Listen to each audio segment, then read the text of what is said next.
చుట్టుపక్కల మేడ్చల్, మల్కాజిగిరి, రంగారెడ్డి మరి ఇట్లాంటి చుట్టుపక్కల ముఖ్యంగా కార్మిక సోదరులు లేదా వలస కూలీలు వచ్చేటువంటి ప్రాంతాల్లో ఇండస్ట్రియల్ ఏరియాలలో పర్మనెంట్ అంగన్వాడీ సెంటర్స్ లేక ఆ పిల్లలు ఇబ్బంది పడుతున్న నేపథ్యంలో మరి మా శిశు సంక్షేమ శాఖ ద్వారా మేము ప్రభుత్వానికి ఈ మొబైల్ అంగన్వాడీల కోసం మరి ముఖ్యమంత్రి గారి దృష్టికి తీసుకెళ్లడంతో మరి కార్మిక శాఖ మంత్రులు గౌరవనీయులు సోదరుడు వివేకన్న గారి అధ్యక్షతన ఆధ్వర్యంలో వారి సహకారంతో మరి మొబైల్ అంగన్వాడీ సెంటర్ను ఈరోజు మాకు ప్రొవైడ్ చేసినందుకు కార్మిక శాఖకు ప్రత్యేకంగా ధన్యవాదాలు తెలియజేస్తా ఉన్నాం. అన్న వివేకన్న గారికి ఈ బస్సును మాకు ప్రొవైడ్ చేసి ఈ ఒక్క బస్సు దాదాపు 11 అంగన్వాడీ సెంటర్స్ ఉన్నంత వాల్యూ దాదాపుగా ఈ మొబైల్ అంగన్వాడీ వస్తుంది అనడంతో ఇప్పటికీ 300 మంది పిల్లలు స్ట్రెంత్ పెరిగింది. లాస్ట్ కంటే ఇప్పుడు పెరగడం జరిగింది.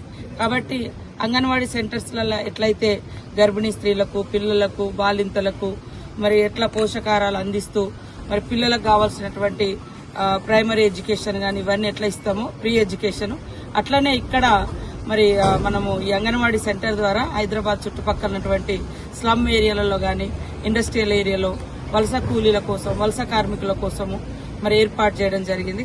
తద్వారా పిల్లలకు ఒక పౌష్టికాహారాన్ని అందించిన వాళ్ళమైతాం. తర్వాత ఎడ్యుకేషన్ కూడా ప్రీ ప్రైమరీ ఎడ్యుకేషన్ కూడా అందిస్తూ ఉంటాం. ప్రతి సెంటర్కు 2 రోజులకు 3 రోజులకు వెళ్లి అక్కడ అంగన్వాడీ మొబైల్ వెహికల్ తిరుగుతూ ఉంటుంది. కాబట్టి ఇప్పుడు మేము పర్మనెంట్ గా వెంటనే ఇన్ఫ్రాస్ట్రక్చర్ డెవలప్మెంట్ చేయడం కొద్దిగా కష్టము. అదే కాకుండా కొంతమంది కూలీలు కూడా సీజన్ల వారికి వచ్చి వెళ్ళిపోతుంటారు. ఇప్పుడు మహబూబ్ నగర్ కావచ్చు, వరంగల్ కావచ్చు, లేకుండా ఆదిలాబాదు మన చుట్టుపక్కల చాలా దూరం నుంచి వచ్చి ఇక్కడ కూలీలుగా పనిచేస్తుంటారు.